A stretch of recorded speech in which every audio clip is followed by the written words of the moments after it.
Quando nós analisamos o artigo 621 do Código de Processo Penal, é nele que nós vamos verificar os fundamentos para a revisão criminal. É necessário, então, que nós tenhamos em mente a necessidade de compreensão aprofundada dos incisos dispostos no artigo 621, para que nós possamos buscar uma excelência no manejo da revisão criminal. Deve-se ter, a priori, a seguinte mentalidade. A doutrina e a jurisprudência entendem que o rol apresentado no artigo 621 é taxativo. Então, o magistrado não poderia, no anseio de promover a justiça, trazer outros fundamentos que não esses dispostos expressamente no artigo 621. Desse comando legal, nós podemos extrair três questões interessantes, três possibilidades de preceitos para trabalhar esse comando legal. O primeiro é que há uma sentença condenatória transitada em julgado. Independe que essa sentença tenha sido combatida por meio de recurso, pelas vias recursais. Não é necessário que durante a tramitação do processo tenha se esgotado as vias recursais para que se legitime a propositura de uma revisão criminal. Não. A sentença pode ter sido proferida em primeiro grau, pode não ter havido recurso e mesmo assim é possível o cabimento de revisão criminal. O segundo detalhe é que o manejo da revisão criminal pressupõe um erro em procedendo e um erro em judicando. Também temos como pressupostos desse artigo 621 um efeito benéfico ao condenado, sempre pro réu, sempre benéfico ao condenado, sempre benigno, portanto, com possibilidade de absolvição, de diminuição de pena ou de anulação do processo. Nós conseguimos assambarcar esses conceitos que estão aqui dispostos no artigo 621 e com eles nós podemos trabalhar agora inciso por inciso. Vamos ler então o inciso 1 do artigo 621. Quando a sentença condenatória for contrária ao texto expresso da lei penal ou à evidência dos autos. Nós sabemos então que manejaremos a revisão criminal contra uma sentença condenatória transitada em julgado.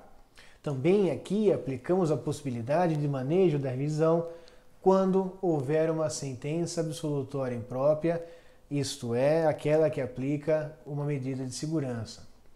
Lei penal, aqui nesse dispositivo, deve ser entendida em sentido amplo, isto é, tanto a lei penal material quanto a lei penal processual são fundamentos dignos para a promoção da revisão criminal. Devemos observar o entendimento jurisprudencial de que decisões controvertidas nos tribunais não seria enquadrado como texto, como interpretação contrária à lei penal.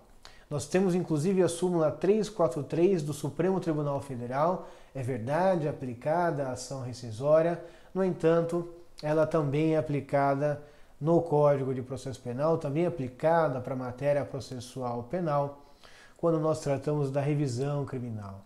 Então, vamos supor que o Tribunal de Justiça de São Paulo e o Tribunal de Justiça do Mato Grosso tenham um entendimento conservador, tenham um entendimento não garantista sobre determinado dispositivo legal. No entanto, outros tribunais da Federação têm um entendimento mais benéfico, mais benigno. Isso não justificaria por si só a promoção da revisão criminal para combater uma interpretação controvertida nos tribunais. Também aqui nós devemos analisar a questão do overruling, isto é, quando há um entendimento jurisprudencial benigno formado após aquele trânsito em julgado. Havia um entendimento X, no entanto, com o passar do tempo, aquele entendimento X se modificou e produziu-se um entendimento Y mais benéfico. Para a maioria da jurisprudência e da doutrina, também não caberia a revisão criminal para combater essa mudança jurisprudencial. No entanto, nós não concordamos com isso, porque quando nós tínhamos a Lei 8.072/90, a Lei dos Crimes Hediondos, o seu artigo 2º, parágrafo 1º, determinava o início do cumprimento da pena obrigatoriamente em regime fechado, de total inconstitucionalidade. Então nós tivemos, nesse caso, uma mudança jurisprudencial que beneficiou demais pessoas que haviam sofrido em seus processos o início de pena em regime fechado. Então aqui nós temos um exemplo de que o overruling benéfico deve sim ser utilizado para a fundamentação de uma revisão criminal, porque ela traz benefício, ela beneficia, então ela deve ser utilizada e não deve ser interpretado de outra forma que não essa.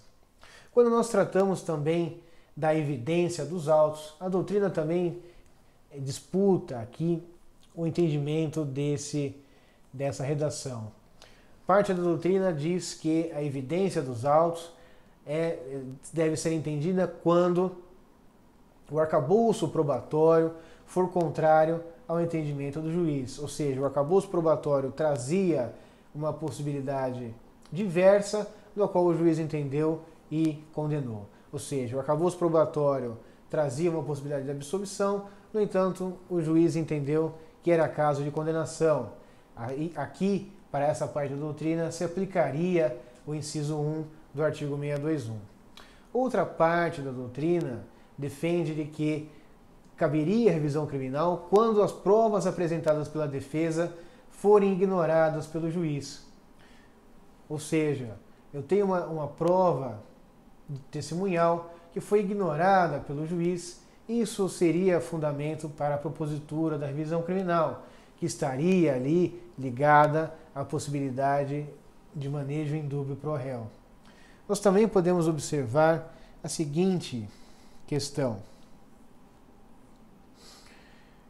Nilo Batista traz uma redação bastante interessante em seu livro, que é a seguinte: não basta que o decisório se firme em qualquer prova, é mister que a prova que o ampare seja oponível, formal e logicamente, às provas que militem em sentido contrário. Nós entendemos, como já mencionamos, que a interpretação da norma deve dar nos seguintes sentidos: quando a decisão definitiva é ignorar as provas apresentadas pela defesa, ou houver dúvida sobre a culpa do réu e as provas não são suficientemente esclarecedoras para a condenação. No entanto, foi aplicada a condenação. Aqui nós entendemos que caberia revisão criminal para combater essa decisão de que ignorou as provas da defesa ou que aquelas provas colacionadas aos autos não seriam por si só suficientes para um decreto condenatório.